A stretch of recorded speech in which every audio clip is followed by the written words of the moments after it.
Good morning and welcome to the number one Group of Five college football podcast in the world. This is the Group of Five guys, and our mission is to be the voice for the Group of Five football programs, the voice that the mainstream sports media absolutely refuses to be. We need your help to do that. We need you to follow us on all the social platforms at Group of Five guys. Go to YouTube, Apple Podcasts, Spotify, wherever you get your best podcast. Subscribe to the channel. Leave a 5-star rating and a review. Most importantly, share it with your family and friends. On this episode, we discuss the final regular season CFP rankings. We discuss the potential scenarios based on who would win each championship game. We discuss seeding, where Boise or UNLV would end up with a win, any chance of Boise State staying in with a loss. Talk about the coaching carousel, and we do a short, quick preview of all 5 Group of 5 championship games. Plenty more. Hope you enjoy the show.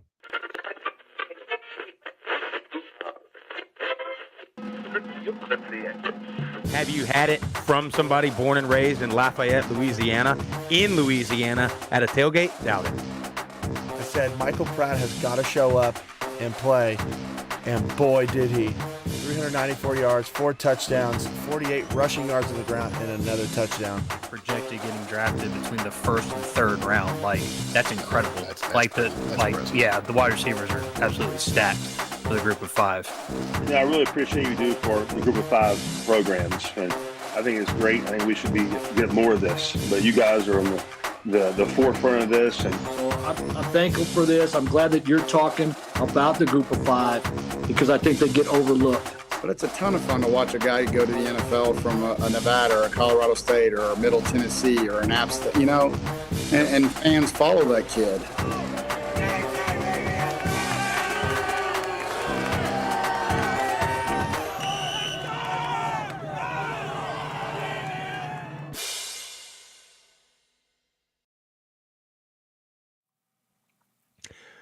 Jeff, we got a big problem. What do you got? I don't know if you noticed this, but I was made aware of this yesterday via Twitter. Are you aware that the word ingredients is spelled incorrectly on the Deca Gray Group of 5 coffee bag? Really? It sure is. You got an A in there instead of an E. Wow. So yeah, we'll have to let old Devin know. Oh, that's that's my fault then. Oh, should have known. Damn it, Jeff. Yeah, made that logo. Ingredients, it says, not ingredients. Suck me sideways. That's a rare piece of art. Now, if you have one though, that's limited dish. Something spelled wrong. That's all right. Yeah, somebody tweeted it at us, said it, and then I went and confirmed. And then I went and looked at the other non-Group of 5 bag, and I was like, oh boy, we sure do have Sorry. Well, sorry, Jeff. I didn't mean to throw you on the bus first thing in the morning, but anyway, besides the spelling, it's damn good coffee. You guys know the deal. Deca Gray, they've been supporting us a little bit this season. Make sure we support them. It's coffee drinking season. It's cold. Everybody's dragging. It's gloomy out. You need a little caffeine in your life to kind of spark the mood just a little bit. Visit decagray.com. Get you the Group of 5 guys game day dark roast, or get you the Cosmic Christmas or the pumpkin space. Any of the light roast, medium, dark roast, they're all fantastic. Roast to order coffee. You click purchase, they roast it, they bag it, they ship it directly to your doorstep. Use our promo code GOFG for 10% off plus free shipping. Jeff, I bought my thermals the other day. Ready to go? Yeah, I went over there to the Academy Sports into the duck hunting or deer hunting. I don't know what season it is. Section. Got the Magellan base layer. So it better work. I don't like wearing a lot of layers. That's why I don't like the cold. You know what I mean? Like, I realize you can dress for it, but I don't like having to, you go base layer, then you go your long sleeve shirt, then you put on your sweatshirt, then you put on your vest, and then, God forbid, you walk indoors for a minute and it's hot. and then you got to take everything off, hang it on the jacket thing. You know, you don't have to do that. Now this is but I will say this: the difficult part about being in Georgia this time of year is like in the morning it is like that, but then by 2 in the afternoon it's like 60, and then you gotta bring like you gotta dress for the occasion. I typically just deal with it in the morning, sit in the car most of the day. Don't do a lot of getting out, but then in the afternoon when it gets a little warmer, I'm able to kind of get out there and work a little bit. Well, we'll see if this cold gear holds up. I got some myself. My biggest concern is I don't really have like a pair of boots. Yeah. All the boots I got are like some snow boots. Yeah, some mud stompers. And I don't really want to be walking around in those. So we'll see, though. I got all my little heaters, got my hand warmers, I got my toe warmers. Go up there to Nashville. Go up there to that place on Broadway, right, to get you some ostrich skin I won't be wearing some those. snake skins. I'll be wearing those. No, I got I don't even know. Like, I don't even know what the boot, like the proper footwear is, because I don't think we're forecasted snow. So you really I was going to do like a hiking boot. And Under Armour has a really nice hiking, but I'm not about to pay $145 for hiking boot. I mean, we go hiking every once in a while. Can I be transparent, Jeff, with the world here? Transparent with you? Go for it. My main concern is simply if somehow I'm standing there on the sideline and the camera pans over, I don't want to look like an idiot. That's my main concern. You know what I mean? Yeah. I like having, when I can't remember what game it was, Texas State, I think, the camera panned over to the end zone and our big logo right there. Really good brand placement. Now I just have a feeling I'm gonna look ridiculous. People are gonna be like, is that you on there? What? But I don't know. Oh yeah. It's what people are gonna be thinking, you know what I mean? I'll have my hat on. My little fuzzy hat. See, I gotta get a beanie. I may just get some earmuffs and wear my regular Group of 5 hat. Earmuffs.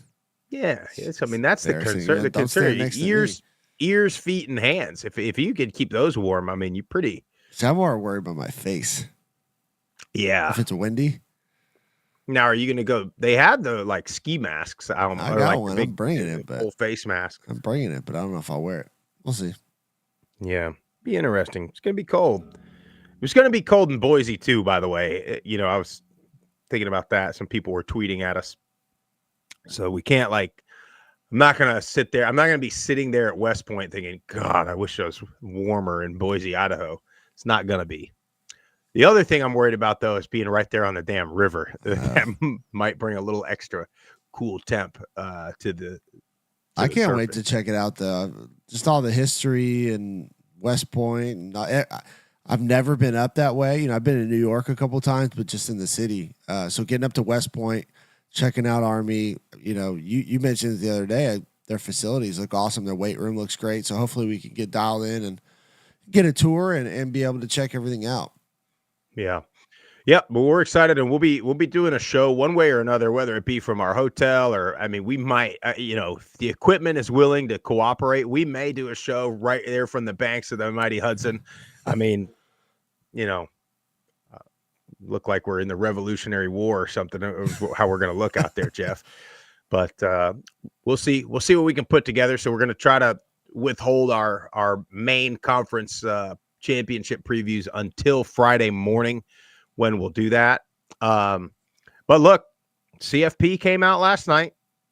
I don't think any real surprises. Everybody's up in arms. Every fan base is mad. Honestly, except probably the Boise State fans. So whatever. What's the problem, guys? We're in. All we got to do is win, and we're going to get a bye, and probably. I love the draw. I love the draw. No, did you see the bracket? Yeah. Well, that's okay. So that was something I was going to bring up, is how mad people are going to be. So let's just play hypothetical here. Okay. Right now, the way it's looking is Penn State, Arizona State, which Penn State, that won't be there because they got to play Oregon still. So if they lose, they won't be the 4. They'll drop. I guess it depends. If they lose close, they could stay around. I have a feeling that's going to be Notre Dame sitting there at that 5. But anyway, right now it has Penn State, Arizona State. So let's just say hypothetical here. Whoever wins that game, right, goes and plays Boise, and let's just say Boise wins a game. Oh, the SEC stands are going to have a fit.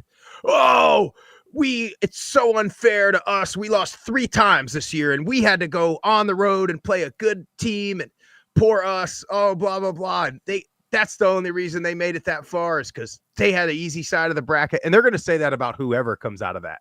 Whoever comes out of that 5-12 and then the 4, which as it stands is going to be Boise, they're going to be, oh, they had an easy road, blah, blah, blah. They didn't have to play anybody.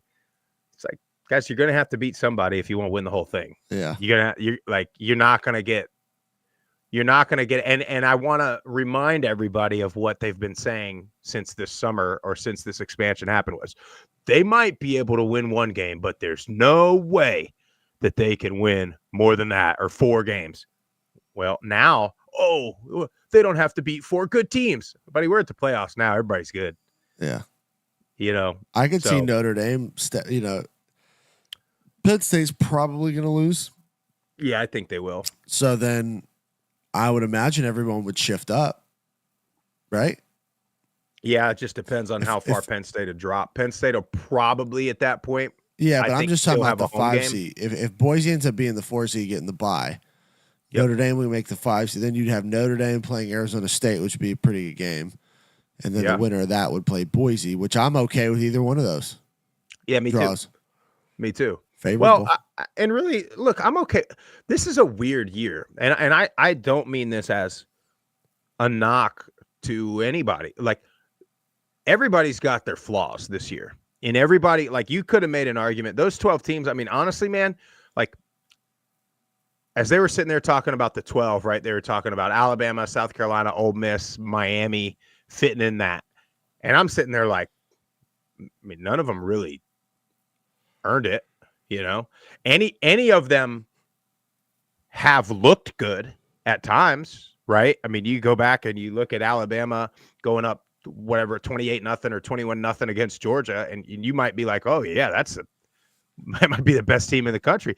But then you look at Alabama giving up a 28-0 lead and not scoring a single offensive point against Oklahoma, and then you're like, oh, they're not good at all offensively. Then you look at Miami. They could score 60 points in a quarter if they want to, but then they can't stop anybody. So then you look at South Carolina and you're like, well, they lost to Alabama, and you could, to me, they had the best argument because I think they got hosed against LSU. And I think if that doesn't happen, I think they're comfortably in right there. That's my only gripe. And I think the only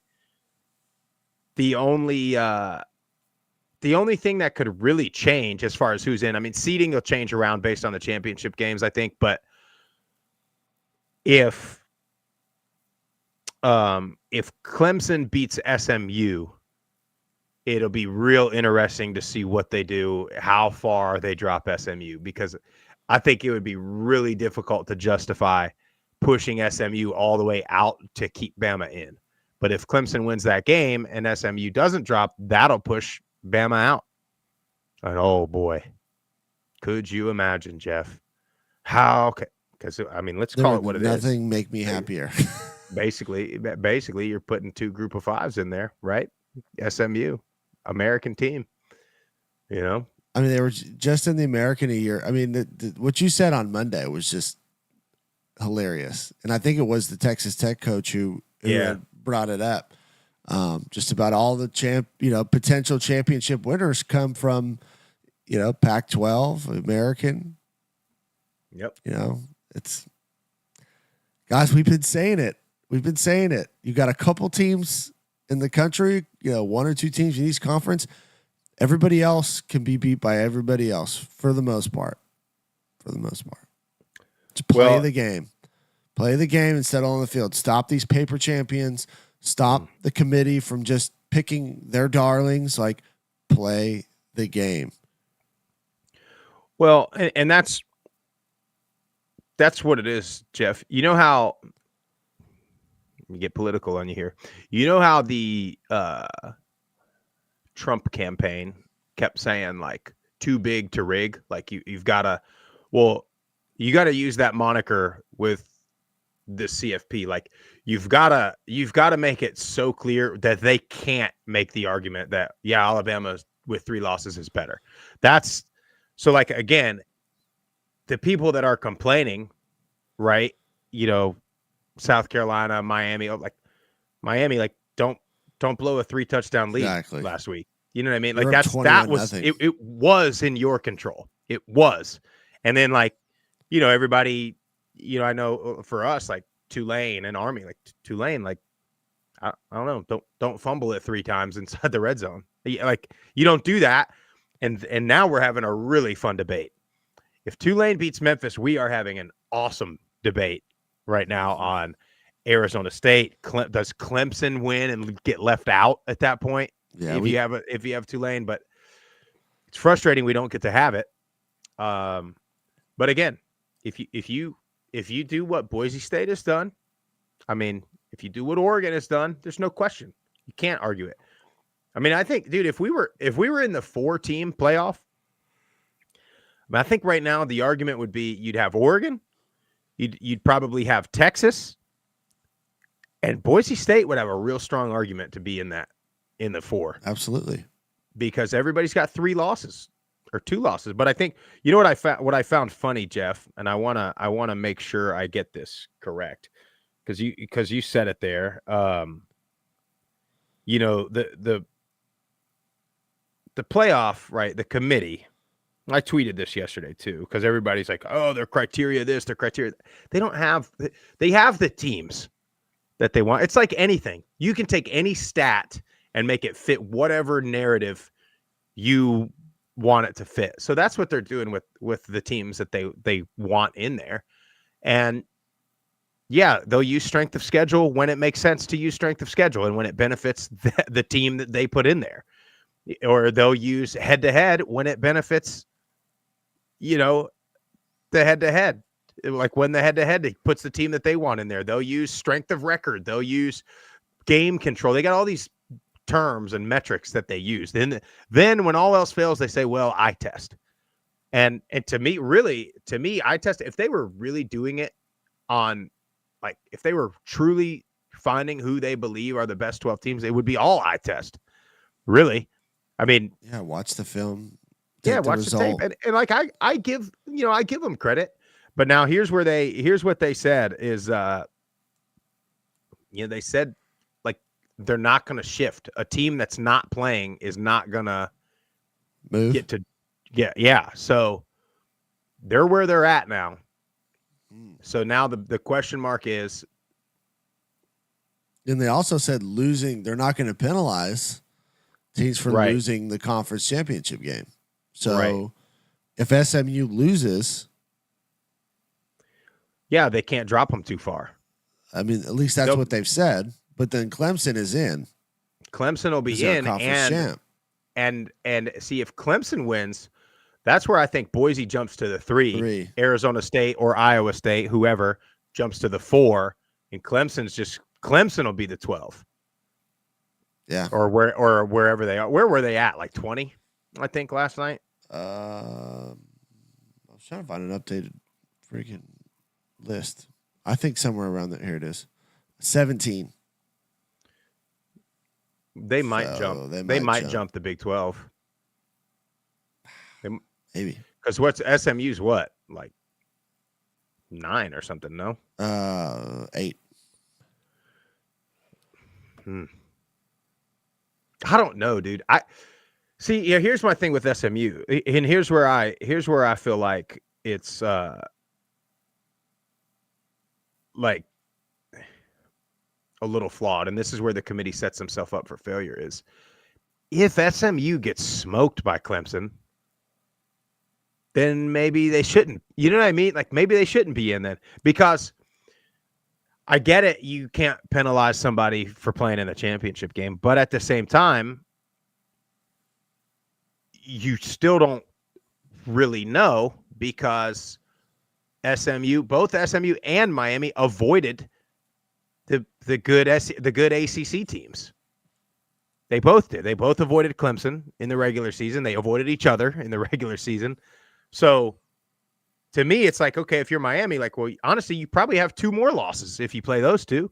Very true. If you're SMU and you get smoked by Clemson, then it shows like, well, you would have had another loss if you had. So, you can go back and forth. I'm fine with what they did. But I do think that there's nobody in that top 12 that's like untouchable. I don't think. I mean, no, I think everybody can. Georgia, when they play well, they have the most talent, I think. But their quarterbacks hit or miss this year. Oregon obviously has beat everybody they've played, but we went. Boise went head to head with them, and lost by a walk-off field goal. And we said it while we were watching it. They hand the ball to Genty one more time, and they probably win the game. Yeah.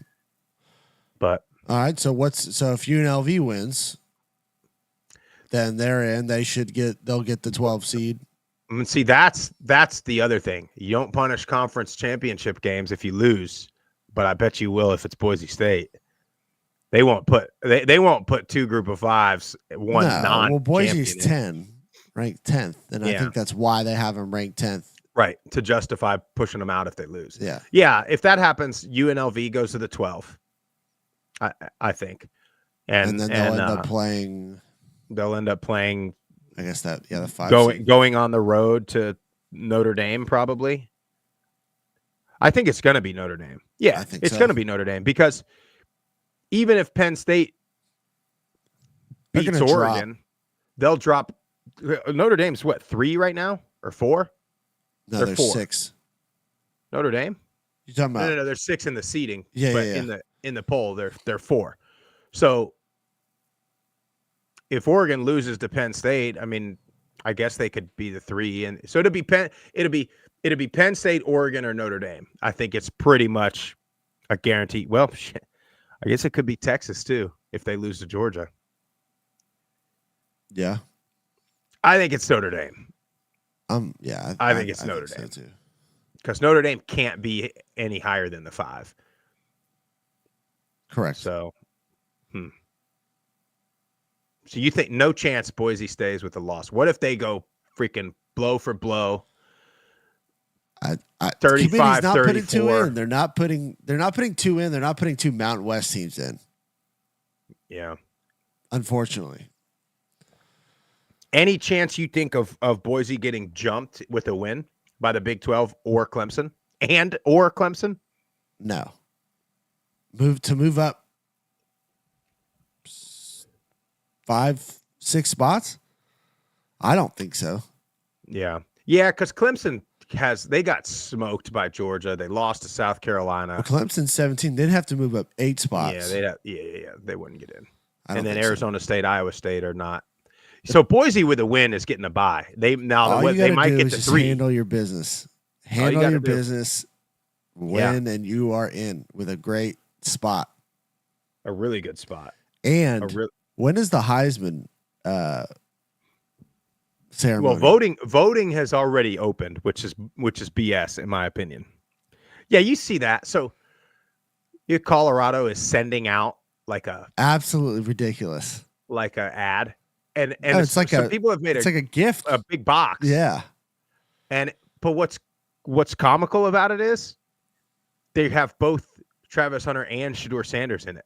Like it's a campaign for both. So you're telling me you got 2 Heisman contenders, and you're not in your championship game. And you're not in your championship, and again, like I'm not like I don't disagree that they're both good, right? Especially Travis Hunter. Like I don't disagree that he's good, but again, he's not a Heisman at either position.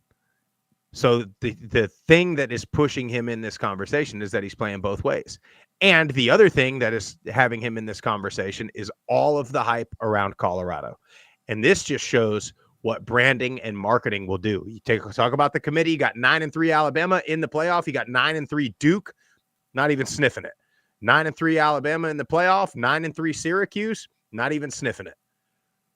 Why? It's not because it's the SEC. Missouri, I'm pretty sure, is 9-3. They're not even sniffing it either. It's brand. It's not SEC. So everybody that beats their chest, it's not Power 4. It's not SEC. It's what we've always said, Jeff. It's those 5 or 6 schools, those 5 or 6 individual programs. But anyway, because Deion is such a media darling and prime and Colorado and the hype train and this and that, that's where Travis Hunter and good for him. Like I wish Boise made like a strong campaign for Genty all year long. And they did, but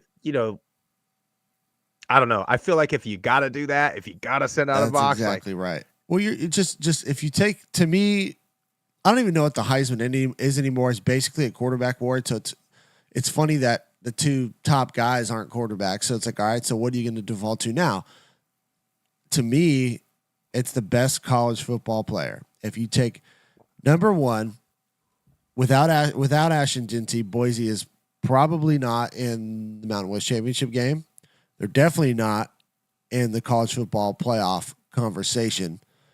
So to me, he's way more valuable to that team. Then you add on to it the stats that he's had. He's 300-ish yards away from Barry Sanders' record. He has like almost 30 touchdowns, I believe, something crazy, ridiculous like that. He's carrying the ball over 30 times a game. He's been able to handle that workload. And then, you look at Colorado and Travis Hunter, great player. They're not even in their own conference championship game. No. And if you put them, I swear, you put Colorado in the Mountain West, I don't think they win the Mountain West. Mm-mm. Like I think they're right about where they're at. Yeah. 3 or 4, 3rd or 4th, maybe 5th. Yeah. But you don't, like, you remove Travis Hunter from this situation, I would probably say Colorado's about the same team. So I think maybe an additional loss, but they're not in the championship game. He doesn't have the stats to back it up. He has snaps. Cool. That's never in the history we've ever used the stat of snaps to justify a Heisman. I just think it's not even a question. Well, what's funny is that the opposite. The people that are like talking negative about Genty are using the fact that he has a lot of carries, which is like, oh, I thought a lot of snaps was a good thing. Yeah. So it's funny. I mean, look, they're both going to get invited to New York. I think you're going to get them too. You're probably going to get Cam Ward and you're probably going to get Dylan Gabriel at Oregon, which, funny enough, any other year it would probably be just handed to Dylan Gabriel because, right, best quarterback, best team is the thing. But I think, man, I don't know. Yeah. If you're talking like most valuable, Boise is not very good without that guy. I mean, you've seen it every week. They get a lead and they try to rest him, and then they can't do anything, and then they got to put him back in just to seal the game. But generational talent. I don't know, man. It's it'll be fun. I'm glad the world's going to get to see him on display Friday night. I think that'll be the game. I know we'll be at West Point, but I think the Boise UNLV game will be the one that people watch because it is a playoff game and they're going to want to see who they're playing against. I think people are going to come away impressed with Genty, but I think people are going to come away impressed with how good UNLV is. Mm-hmm. And I'm not predicting them to win right here and now or anything like that, but I think people are going to sit there and think like, oh boy, like I don't know if I want to play them either. That's what I think is going to happen. I think people might watch Boise and think, all we got to do is shut down Genty and we'll win that game, which is probably true. Now, so far, the only team that's been able to do it is UNLV, and they lost. They still lost. And he still had a great day. He still went over 100. Yeah. And so, but I think they're going to watch UNLV, and I think they're going to see Hodge Malik Williams, and they're going to see Ricky White, and they're going to see that defense and be a little concerned. That's what I think is going to happen.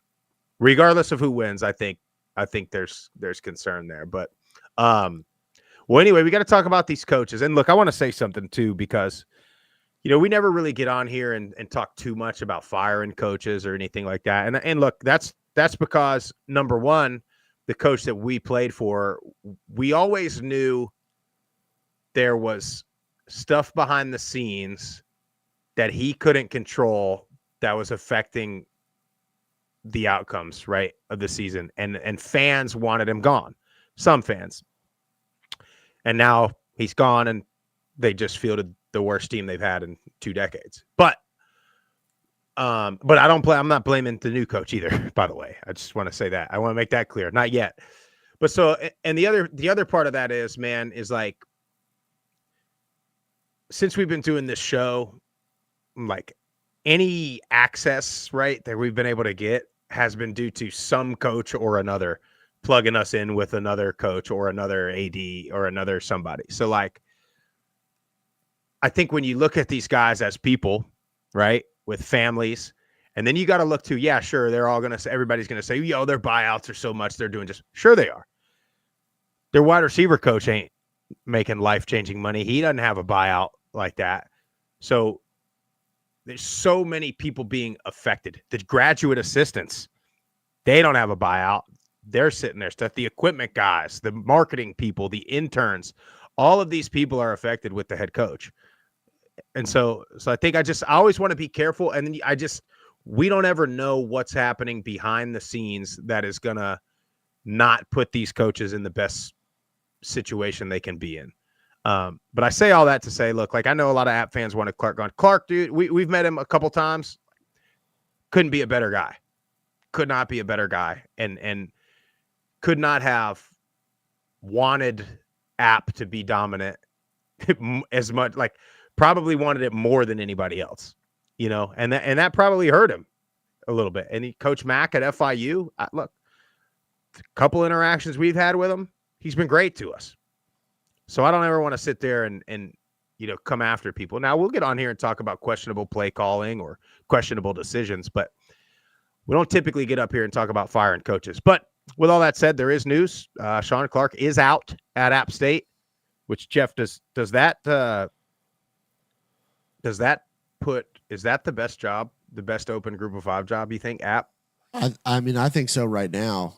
But that job comes with very, very high expectations from the university, especially from the fan base. So, like, there's pros and cons to any job. And you can look at high expectations as a pro, but it also, you know, it comes along with a fan base that at times can be a little short fused, if I could say, because they want success and they want it now and they want it immediate. And this was a little shocking to me just after the season with the hurricane and having to deal with all that. And if he doesn't, you know, last year, everyone wanted him fired in the beginning of the season because of the way they started, and then they end up finishing strong. So it's like, yeah, I think that your average everyday fan doesn't understand how difficult it is to win in the Sun Belt. And that's not an excuse. And he had all the talent coming back this year. And why it didn't work out, you know, the only people that really know will be the ones that are in that building. But I think he did a great job at App. I think he definitely gave it everything that he had. It didn't work out. These things always tend to come to an end. But I think it's got to be one of the most desirable jobs in the country. As long as you can handle those expectations. They seem to have the resources. They seem to support their program. It's one of the best game day atmospheres, that's for sure. Well, that's, to me, that's the number one thing is you have, out of anybody, you have at the top of support from fans. And again, like you said, that comes with the negative too, because those same fans, like, yeah, they're going to come, but you better win. The other part, man, we were talking about this before the show. It's like, where do you want to live? And Boone is awesome. Now, that being said, if you're a city guy, Boone is probably not something you're going to enjoy. Like, if your wife is and kids, you know, if your wife is a socialite, right, and wants to be going out, and Boone might not be the spot for you. You know, if you've got a family that just wants to be, you know, left alone, quiet, live up in the mountains, Boone's awesome.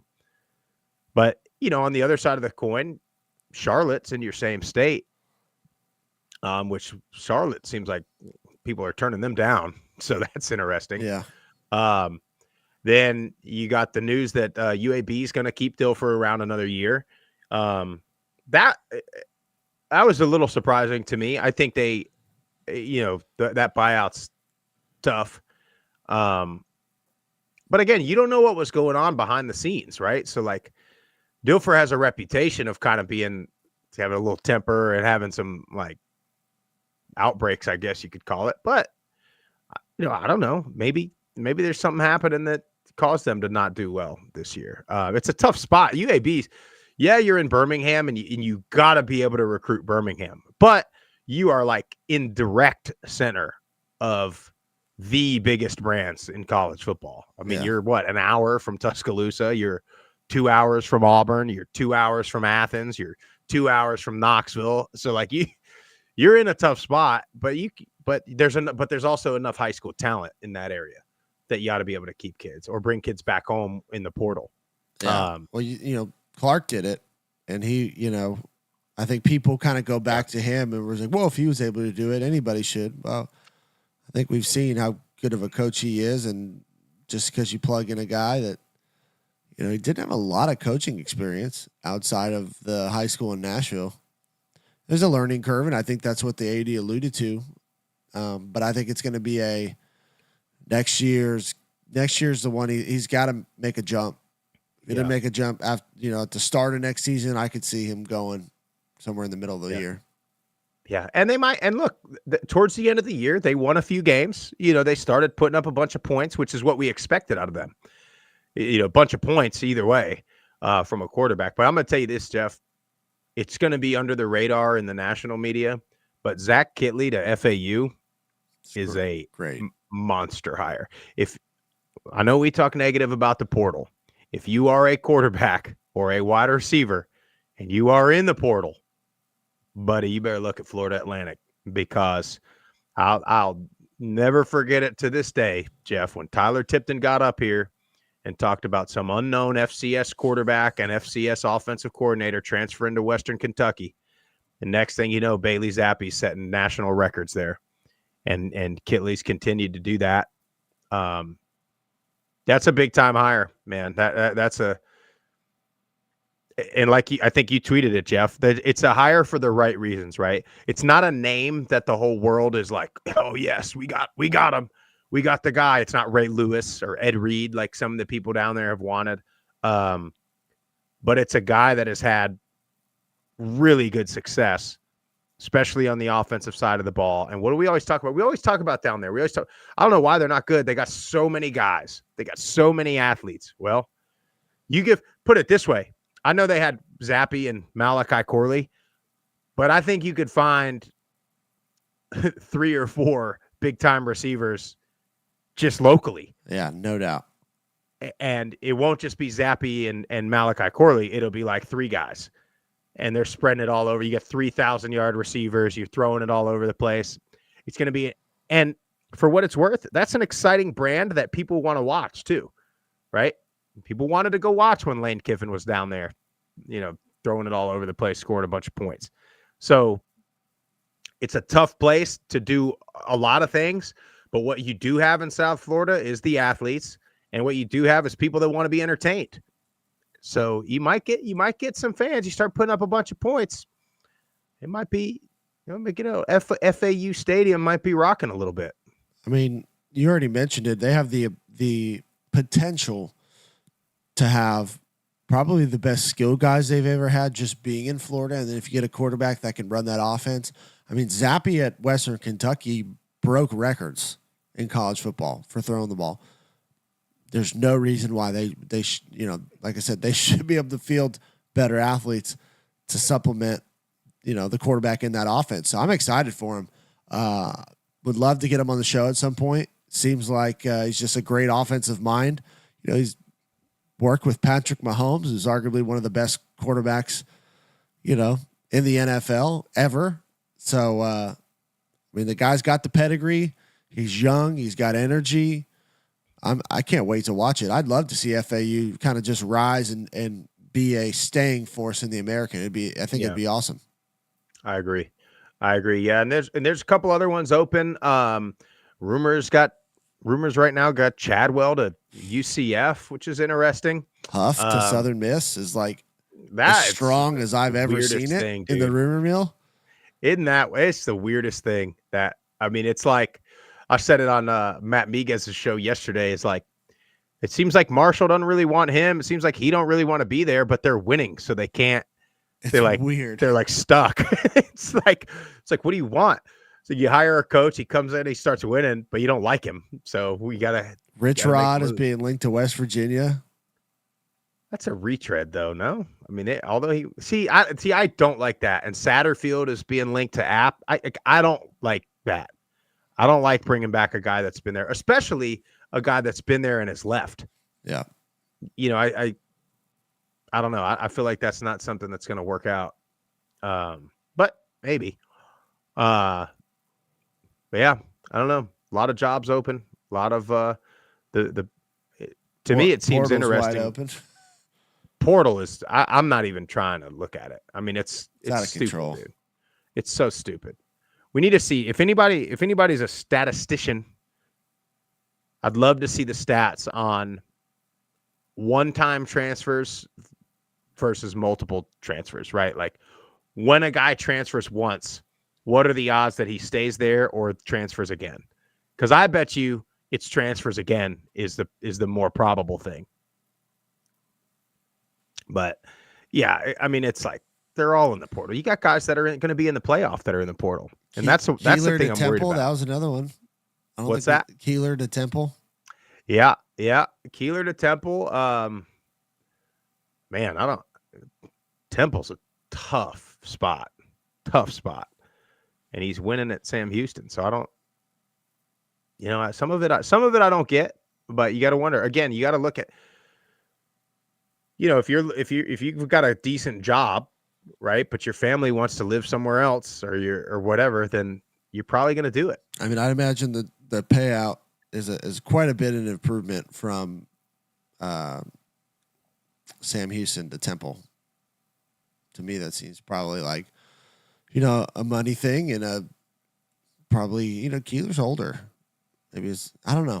And I don't know where he's from. Maybe he's from up there. I have no idea. Yeah. Well, let's do actually, it just reminded me of it. One more thing on the Genty Travis Hunter thing. Do you know, I saw a tweet yesterday and it pissed me off so much because, Spencer Danielson came out and said, if you're the best player in the country, you should be playing for a conference championship game.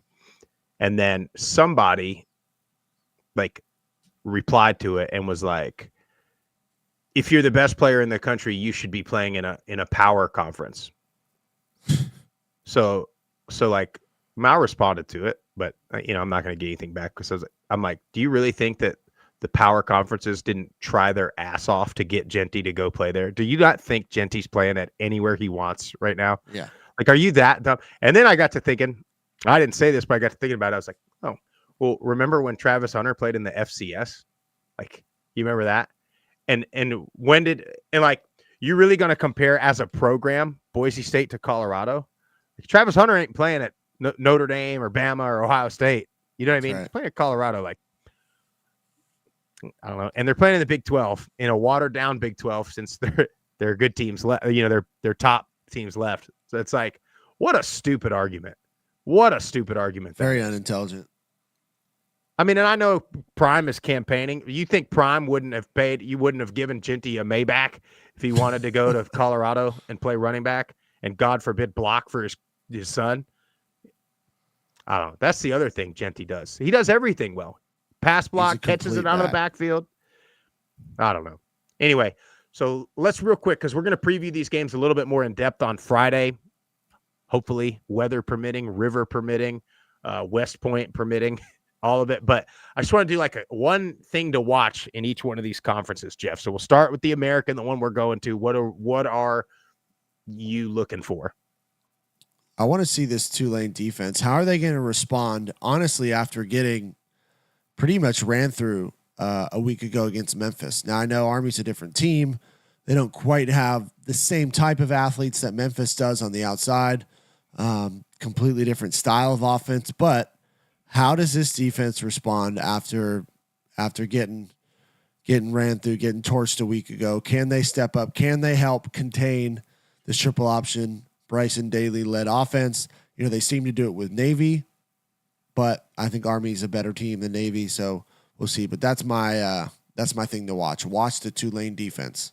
If they can play better, control this offense a little bit, contain it. I don't think you can stop it completely. It'll give their offense a chance to win the game. Yeah, I like that. And then I'm also going to look on the other side of the ball with it being cold. Tulane last week struggled so bad with drop balls and fumbles. Cold weather's not going to help that. So interested to see what they do there, how they respond on the offensive side of the ball for this game. Conference USA, Western Kentucky, Jacksonville State. Anything? Or mine is Tyler Huff going to be healthy enough to play? If he's healthy enough to play, I like Jacksonville State this game. If he's not, I think Western has a chance to honestly run away with it. So the injury report, keep an eye on Huff. They need him. Yeah, that's the main thing I had. The only other thing I would add is Rich Rod coaching rumors. If anything ramps up a little bit, we see it time and time again. Somebody come out, lay an egg in the conference championship, and then an hour later, they're on a plane to West Virginia. So look out for that. Maction, Miami versus Ohio and Detroit. What are we looking for? Can Miami's defense, this defense we talked about preseason all year long, can they stop or at least limit Parker Navarro's ability to scramble and run? He does such a great job with his legs. They do a good job offensively, running him on bootlegs, sprinting him out to use his legs, not only just run the ball, but to throw, to change the landing spot, to move the pocket. So can that defense stop Parker Navarro? If they can limit him, Miami's got a great shot to win this game. But I imagine it isn't a dome, but I could see kind of a little bit of a defensive struggle. Both defenses playing good, not a high scoring affair. It would surprise me if it was. I think all conference championship games should be played on campus. I agree. How are we in the MAC?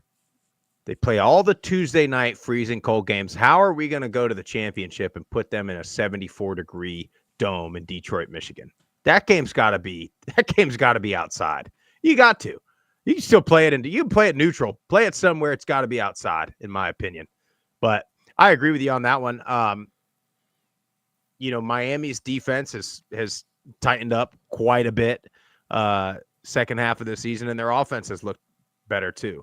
So, I think I'm kind of looking at the same things you are. Mountain West Conference, winner's in. Winner is in the playoff. Jeff, I'll start with you. What are you looking for? How is this UNLV, especially on offense, how are they going to manage the weather in Boise? They're a dome team. They play half their season, indoors, and you're going to Boise, Idaho. I hadn't checked the kickoff temperature, but I got to imagine it's pretty cold. And like you said, you alluded it to the American Championship game. When it's cold like that, footballs are hard. It's harder to catch it, hard to hold on to it. Things are slick. Got to watch how they deal with it. They played well against San Jose State in the rain, but that was the rain, and it wasn't cold in San Jose. So you're talking. Let me see if I can find what I want to say somebody said it'll be 6 degrees warmer than West Point. So what are you looking at? 26, 27, 28? It's cold, man. Below freezing is below freezing. You try and play quarterback and throw the ball in that type of weather. I mean, it poses another challenge that you're not normally dealing with. Yeah. I look for that. On the other side of the ball, well, a couple things real quick is UNLV got a bunch of big plays in the first game. Couldn't really put it in the red zone all the time. So can Boise limit those big plays? Because defense is suspect now for giving up the big play. But even if they gave up the big play, they didn't break in the last meeting. Well, I'm looking at that. Oh, go ahead. Well, I'm looking at that, and then I'm looking at they're going to give the ball to Genty 30-something times. That is going to be a lot of pain for Jackson Woodard and this defense tackling that guy over and over and over again. Again, it's going to go the same, by the way, for Tulane and Bryson Daly. Probably even more so. That game, both of these games, these D linemen, these linebackers, making a tackle, getting up off the cold ground all the time. Like, you do that 30, 40, 50 times a game. Like, it wears on you. It's try in your house right now. Just lay down on the ground and get up 10 times in a row. Do it slow. And you'll be winded. Now make it 25 degrees and you just got ran over by a vehicle. And you've been doing it for 3 hours. Yeah. So that's what what were you going to say about that? I was just going to say, in that first meeting between the Rebels and Boise State, a lot of 50-50 calls and plays went Boise's way. So interested to just watch those. And it's not really necessarily on purpose. I don't think anything, it's just the way it is. Just things happen in a game and they tend to go one team's way. Does that happen again with Boise? Or does some of those plays end up rolling UNLV's way? Because I promise you, if you get a couple of those plays that went UNLV's way, they might have won that game. So just watch the 50-50 plays and calls. Watch that. Yeah, there was a play specifically that went, Madsen rolled out and threw it. I mean, it went right through Jackson Woodard's hands, and he might have housed it. Yeah. So you look at plays like that, lucky break for one and unlucky for the other. Yeah, exactly. Now, do you think, Jeff, I don't want to get this started, but do you think, because listen, Boise does have a brand, okay? And Boise is the one team in the group of five that even the Power Four stands, I guess, respect to a degree, right? Because they've done it year after year after year where they've beaten Power Four schools. And do you think there's any narrative or push there will be from the networks to make sure it's Boise? You see what I'm saying here? In what capacity? Well, in the capacity that if they lose, they're out. Or yeah, but I'm saying in the capacity that Kansas State, Tulane capacity, where there's anything even I see what you're saying. Remotely questionable is going to go Boise's way. It wouldn't shock me because they've done it all year. At least it seems like it. And for ratings purposes, 100%. Boise's the bigger brand, and they've got the player that people are going to want to watch. Yeah, I agree. I don't want to start that up, and I think, and don't get me wrong. See, I think UNLV knows that, and UNLV, and I'm surprised it hadn't happened. That we haven't had more rumors of not only Barry Odom, but Brennan Marion. And I don't want to start any of them. So maybe they're taking care. I mean, they got a lot of Vegas money for they're locked in. They got that gambling money. What about who's a player to watch in this game? Ricky White on punt block. Yeah, special teams. Can he get himself another punt block in the biggest game of the year so far? They got UNLV's got some guys, dude. They are. They remind me, and I don't want to say this because they dropped such a egg last week. They remind me a lot of Tulane. Like they got guys all over the field at every level on both sides of the ball. They got a guy. They don't have a ton of question marks. But anyway, Sunbelt, what do you got, Jeff? Does all this Huff speculation affect Marshall? We've seen it year in and year out towards the end of the season in big games. You get all these, coach going here, all these rumors, and then they come out, they look flat, they look disinterested. I think at this point we have enough sample size of when this situation happens, teams, they don't look the same. They just don't. So that's what I want to see. How do they come out? How do they play? Because if this ends up getting, if this game ends up getting ugly, which I don't think it will, because I think both teams are pretty well evenly matched. But if it does, you can heavily blame that Huff to Southern Miss potential, news being broken over the last week. Yeah, it's such a wild situation. And then with Louisiana, what they seem to have right now is so much stability. Right. You get, and that's the benefit of hiring a guy like Dez. It's like with Sean Clark, you get a guy that He's been there a long time. I'm pretty sure Des is an alumni. Guys that want to be there. He's probably not going anywhere. His name's not coming up in the other jobs. He probably wants to be there forever.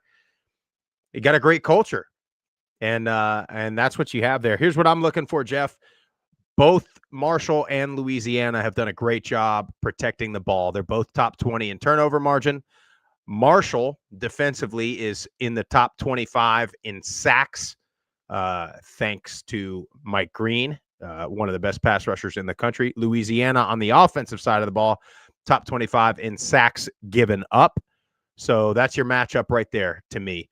I know Chandler Fields has a lot of experience, but can Marshall put pressure on the backup quarterback? That's your thing to watch in that game.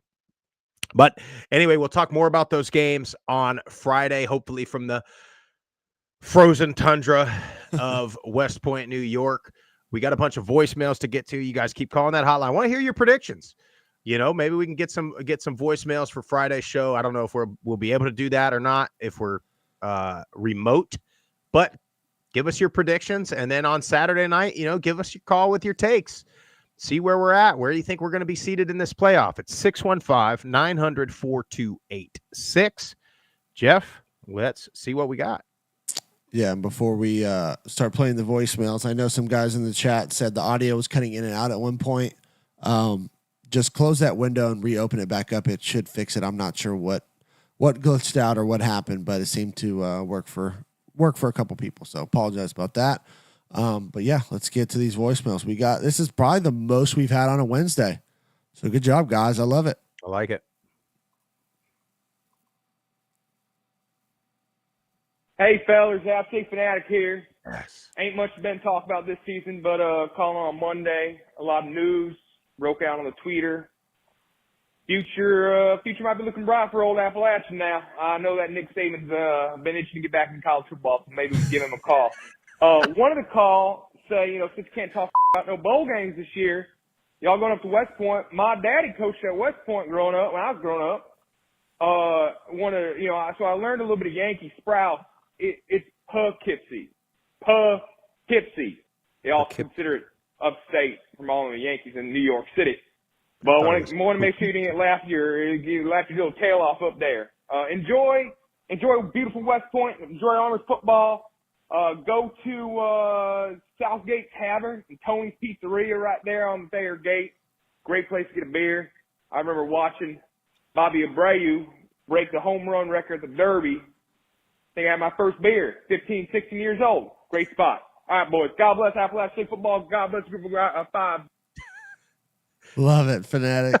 Every time he calls and it's just like, hey, fellas, I just smile. The best start. Yeah, it's the best start. The thing. What did he say? What tavern did he say? Southgate Tavern? Is that what he said? Yeah, I think so. I'll look at a bunch of good recommendations. Hopefully, being that both Army and Tulane like to run the ball, hopefully that game ends like an hour before the Boise UNLV game, and we can go to a local watering hole and catch the end of it. Maybe they'll put it on the big screen on the jumbo in the stadium.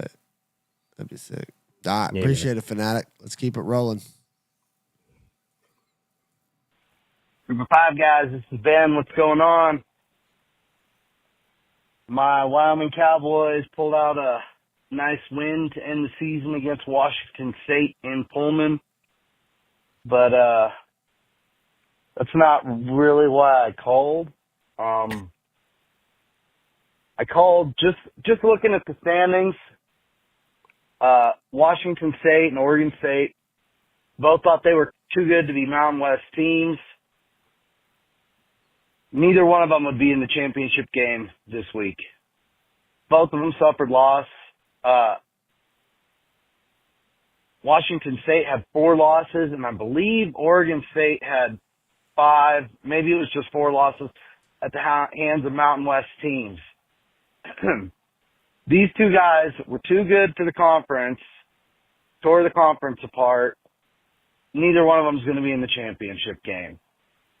It's sad because all they did was pull Mountain West teams, so they're Mountain West light.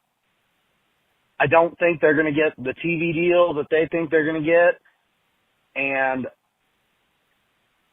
I mean, all they're doing is playing in another version of the Mountain West without a bunch of the bottom tier teams. Pretty sad we didn't make the cut. Obviously, there's a little there, but it makes sense because now we got these two conferences, one Mountain West Light and what is left of the Mountain West plus UTEP for next year, which that conference honestly just isn't going to be half as exciting. Pullman and Corvallis would have fit in great as Mountain West cities. Also, don't believe brother-in-law Brett. The reason he waits 2 days to call is because he's always drunk after these games. God bless Group of Five. God bless Group of Five guys. That's hilarious.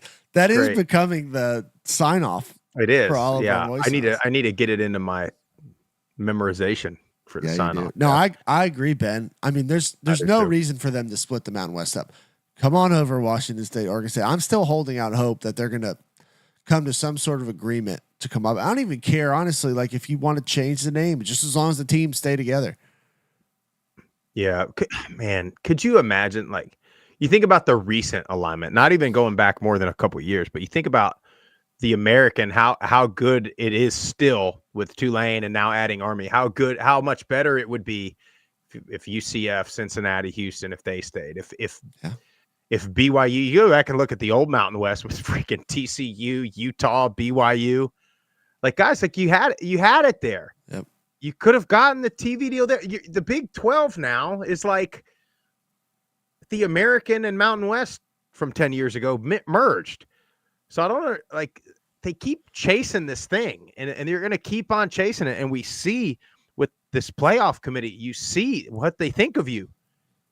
Like, so I don't know, man. Band together, powerful. Grow your conference and be as strong as humanly possible. Yeah. Now listen, if any of these networks want to throw a deal at Jeff and I'll sell out real quick. I'll talk about, you want to see me get up here and make an argument for 9-3 South Carolina in the playoff? You throw some money my way. I'll do it.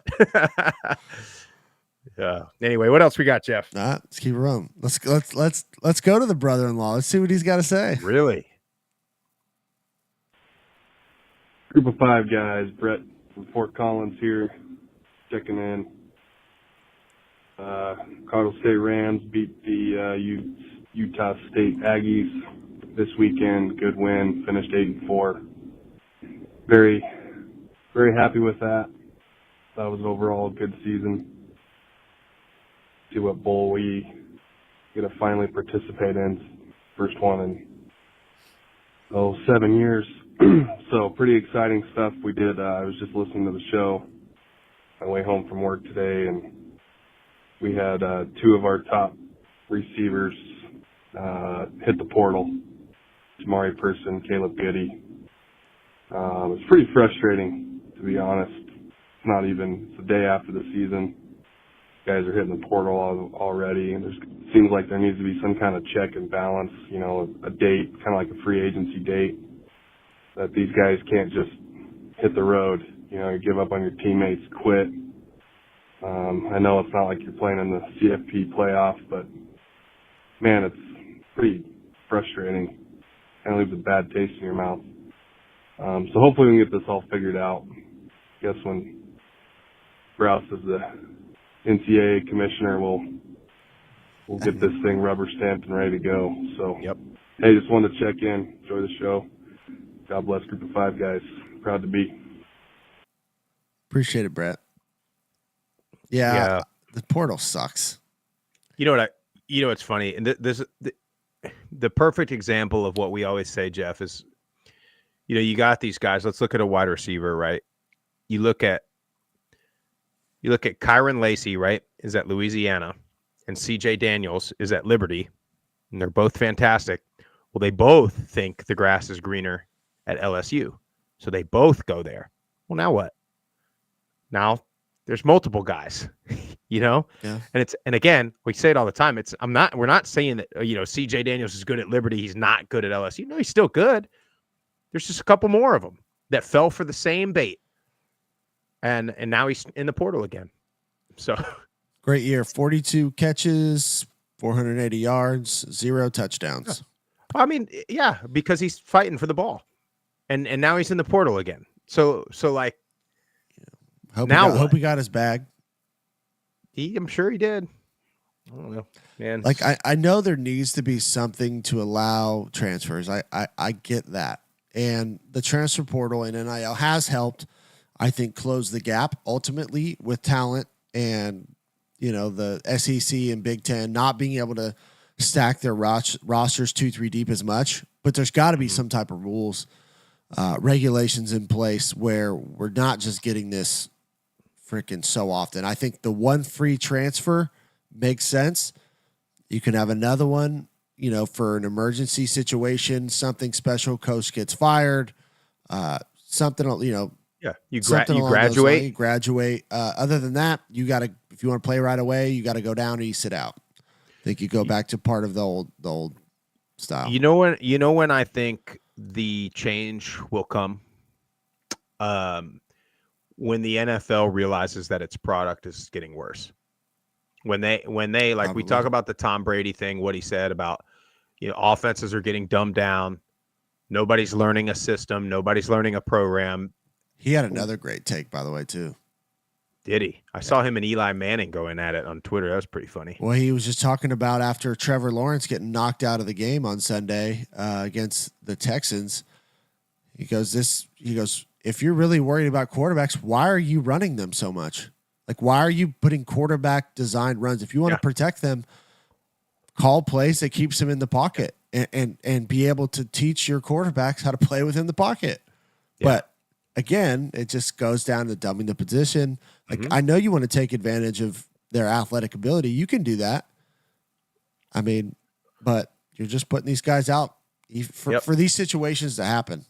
So, yeah. And I think, it's kind of like the NBA is the one that made the rule where they had to go to college for a year. You got rid of the one and done thing. Yeah. When the NFL, as much as I like college football way better than the NFL is king in this country, right? So when they decide there's a problem, that's when it'll be fixed. Now, when they do that, I don't know. I'm glad guys like Brady are, using their voice and platform to point it out. I think you need these guys. You need all these guys. Every player ever has got a podcast now. So they need to start pointing it out. Cam Newton's starting to point it out. Yeah. And he was one that they did use his athletic ability, and it probably cut his career short. 100% it did. So, and it also made him start dressing like a damn. Yeah, I don't. It looks like the bird woman on Home Alone. You know what I'm talking about? The homeless bird lady. I know exactly what you're talking about.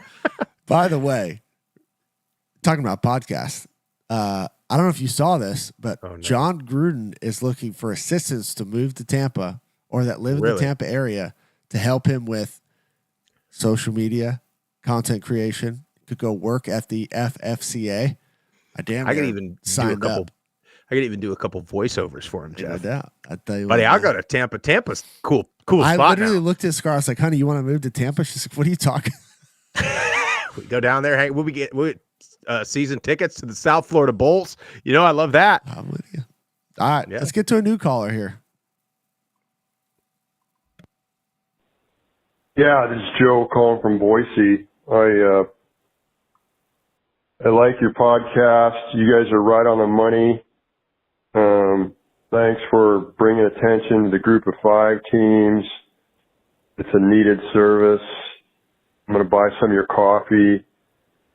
And your conversational tone makes it a little bit easier to listen to compared to some of these guys that just get too loud. So anyway, thanks. You guys are doing a great job. Keep it up. I've subscribed.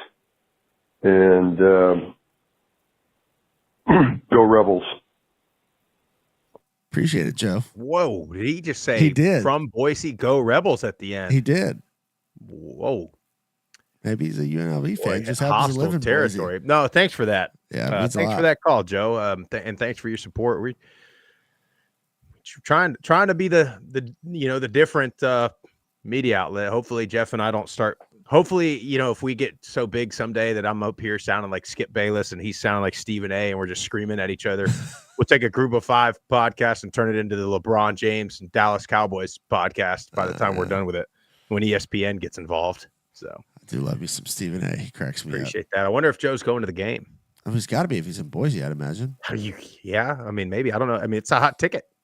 Yes, it is. Yes, it is. Appreciate you, Joe. Keep calling in. All right, let's get to our next one. Hey, fellas. Morgan here, resident Tulane fan. Obviously, tough loss to Memphis the other night. Just felt like the vibes were a little off, and we were climbing uphill. And credit Memphis, they brought it to us, and for whatever reason, we just couldn't respond. But obviously, like Coach Shumwell said, got to put that behind us and focus for a big game coming up on Friday. I'm actually really excited. I think obviously hoping for a win, but I think it's gonna be a great experience for a lot of our younger players to get out there and have a playoff-like atmosphere, environment that's, tough to play in. Obviously it's going to be cold, but excited to see what we do. And, hopefully we can open up the offense again and get back to controlling the clock, controlling the run game, utilize the speed and ability we have at the wide receiver position. And I'm excited to see how we do against a really, really talented Army team. So looking forward to it. And also just wanted to say thanks again for another awesome season of content. And you guys do a ton of work into this show, and I know all of us from all different fan bases really appreciate the effort and the time you guys put into it. So it's always fun to listen to you guys, and just hoping for a exciting bowl season coming up. And as I always say, at the end of these calls, roll wave. All right, fellas. Bye. Appreciate you, Morgan. Morgan's not going to. He ain't. Are you going to West Point, Morgan? No, I think I saw him post on one of our threads. I think that he's not making the trip, unfortunately. I wonder how many Tulane fans are going to make that trip. It's tough. Number one, because the what's the word? Like what they're playing for diminished a little bit, and then two, it's just it'll be so cold. Yeah. But I will say this, Summerall pretty much came out and squashed any rumors of him leaving. And then Mekhi Hughes came out. I don't know if you saw that. No. Mekhi Hughes at the press conference said pretty much like, we're locked in. We're ready for next year. So hell yeah. If they can keep Mensah and Hughes and some of those guys, yeah, they'll be with Hennigan leaving Memphis and Daly's a senior. Pretty sure he's a senior. I could be wrong about that. They'll be the heavy favorite next year. Yeah, 100%. All right, we got two more. Hey, boys. Stu's right from Twitter. Sorry, been MIA. Had a lot of things going on, and App State football, the state it had been in, I couldn't bring myself to even call and react about it. Got beat by Georgia Southern, which always sucks. The one good spot is we're out of our misery for the year. I never thought I'd say that, but be nice. I'm sure you guys saw the news about Clark. Love him as a guy. I don't think he was the right guy for this job, especially in Georgia Southern game. The team looked undisciplined, unprepared again for the 10th time this year. Just a couple points to note. I don't know what it is against scripted drives for us. Like I was texting you, we've been down at least 8 points in 6 of the 11 games we played this year, 5 of which were, I think, 14 or more. I heard a stat, I guess on the Black and Gold podcast, we were outscored in the first quarter 22-107 this year. And 10 of the 22 points we scored in the first quarter were against East Tennessee State. And that's just absolutely inexcusable. It's just f***ing awful. And I don't know who we're going to hire. I've got a couple guys that I would like, but I don't know. Something had to change, and I'm glad something's changing. I just hope we lose all the me guys and get some more team guys. anyways, hope y'all had a wonderful Thanksgiving, and we'll catch you later. Appreciate you, Stu. Good to hear from you, brother. Yeah, it's a new era at Boone, North Carolina. We'll see which direction they go with the hire. But I'd imagine they'd have a pretty big pool to pick from if people won that job. Yeah, I mean, anybody that's probably ever been an assistant there probably wants it. I'll say this, though, Stu. Isn't it nice sometimes knowing you're bad and just having no expectations? I mean, the Dolphins, I watch NFL. If I watch it on Sunday, it's great. I've no expectation that they're going to win. It's quite nice. Now, we start doing this group of 5 guys thing, and now there's freaking 60 teams that I root for, and boy, is it devastating because they all let you down at some point or another, dude. Yes, they and do. Unless Boise State or UNLV wins the national championship, we're going to be let down at least one more time this year. Come on. We need it. Let's just win a game. Let's just win a game. The first one ever.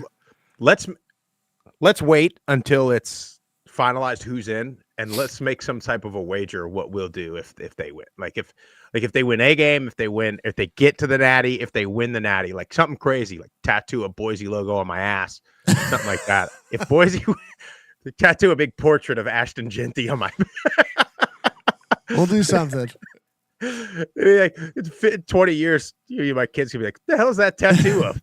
Well, just get Maddox Madsen on my Boise chest. State won a national championship in 2025. You're gonna be like, oh, big Boise State fan? No, no, not really. Oh boy! All right, let's get to our last one. Let's check in with our West Point correspondent. Oh yeah. Good morning, group of 5 guys. It's Sidelines Army. I'm on my way to work. And let me tell you, I'm just beaming. I got a smile ear to ear, knowing y'all are going up to West Point this Friday for the American Championship. Army Tulane. Woo! All right, in all seriousness, though, this is really awesome that you guys are going up there. It's a once-in-a-lifetime spot. It's going to be cold as hell. It's going to be standing room only. And listen, Mikey Stadium is currently undergoing construction. So we're missing the east stands. So that wind is going to be whipping up right off the Hudson, over Lusk Reservoir, and hitting y'all in the face. Don't be afraid to wear a balaclava. I'm going to be very curious to see how Tulane deals with the cold.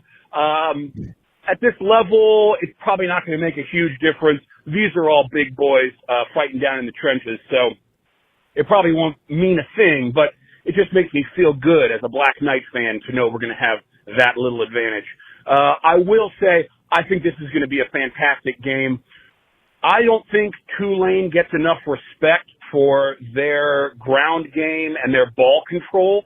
Army has the number 1 time of possession in the country. Tulane nipping at their heels with number 2. So I think this is going to be a dogfight. I mean, Mensa at quarterback is great. I'm worried what he might be able to do with his legs. Though he doesn't rush that much, he has the potential to, and that's often Army's kryptonite. I will say this. In terms of the Cinderella story for Army season, first year in the American, we got 10 wins, only the 4th time in school history, undefeated in the conference.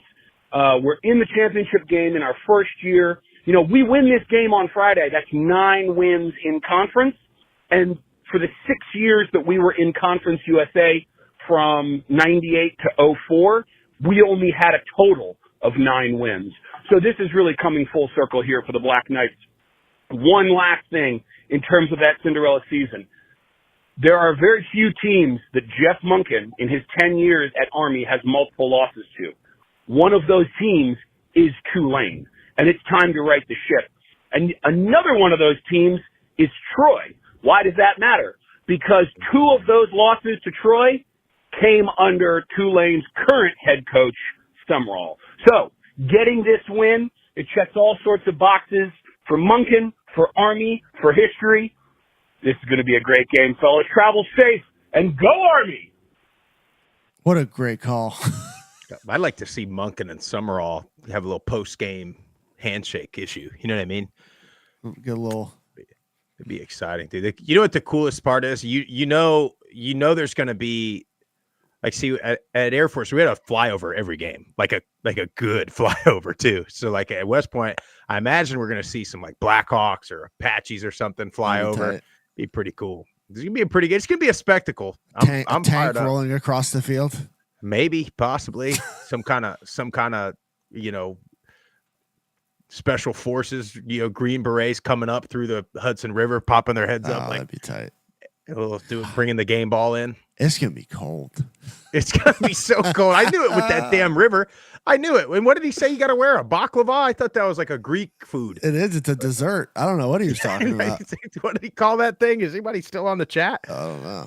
Whatever he said, I'm gonna look it up and go get one. Maybe it's people that have. I assumed he's been in the service of some capacity. That call reminded me of when Jason Kahn's calls, or when we had him on the show. Just that upbeat, like, I don't know, man. It was awesome. That call fired me up. I'm ready to go to West Point now. You know what it is, Jeff? They're mentally firing on all cylinders at all times. That's They're not exactly like us normal people. They're not like us. What did I call? What did we used to call it, Jeff? Or what did I tell you? We used to call it NARPs. Yeah. They're not like I don't know if they do it at balaclava. What the hell is a balaclava?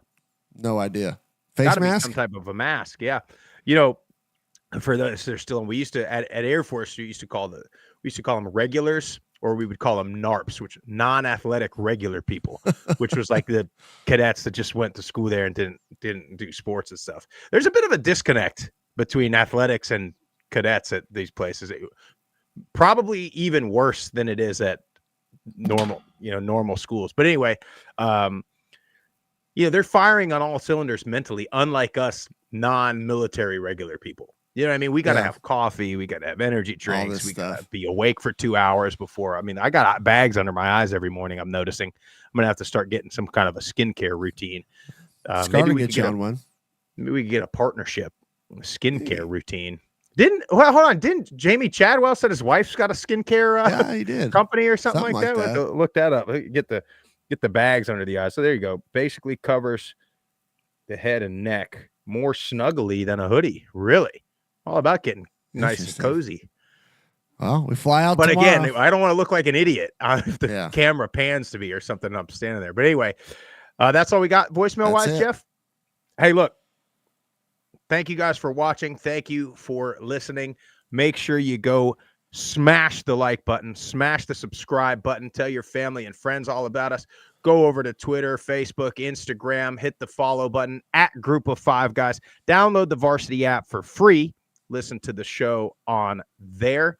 We will be reporting live from West Point, New York at some point on Friday. Have a great Wednesday. God bless Group of Five Guys. God bless the Group of Five.